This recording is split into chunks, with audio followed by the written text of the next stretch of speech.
Hello， 大家好，我是蛋好养，欢迎回到我的频道。今天这个影片呢，主要是跟大家分享一下如何换 Proton Persona 最新款的个大灯或者是小灯的灯泡啦。小灯我不懂啦，我这辆 Proton Persona 是最新款的。前几天我就发现了它的大灯的灯泡不能亮了，我有尝试就是上网看 YouTube 人家自己学着交换位置啦，我看是不是真的是灯泡坏的问题，然后结果真的是灯泡坏哦。之前我换过一边，我去店做，他好像说我80多块的，有听说过朋友说自己换其实是很便宜一下的，所以我上网下了一下，一对哦，2个灯泡只需要20多块这样子，10多块20多块，自己换吧，省了4、5倍的价钱呢。这个就是我 Lazada 买到的，现在我们来看一下，我买到的是这个 Bosch 的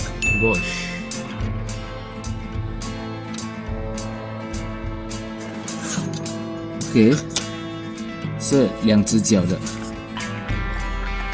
首先呢，来到你车这边，然后你看到下面嘛，这边啊，这个一个车的 bonnet 的，把它拉一下。我要换的是大灯哦，大灯是这个，大灯的位置在这边。这个你会看到有一个盖，所以你们看到这个东西哦，你们就把它打开来，可以放一边。然后嘛，你们看到这个东西，这个 socket 看到按着、捏着啦，发出来，摇一下 ，OK。它是接着跟灯泡的那2个角的，然后这时候有一个柄，我不知道你们看得清楚吗？你要按下去啊，它是勾在这边的，按下去，然后提上来，给它松，就可以把这拿回来。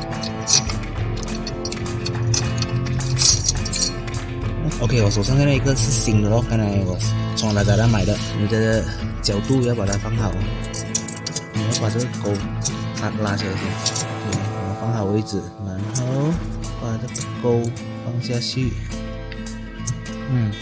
顶着了，对了。这时候呢，把这两个头啊对准这2个角，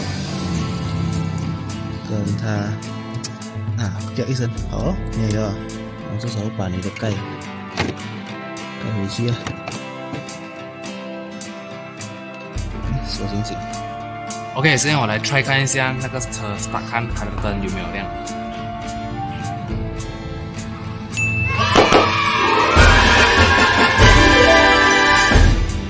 刚我已经把这个坏的跟它拆出来了，然后把好的放上去。如果觉得这支影片有用的话 ，like subscribe follow，OK anything，thank you very much。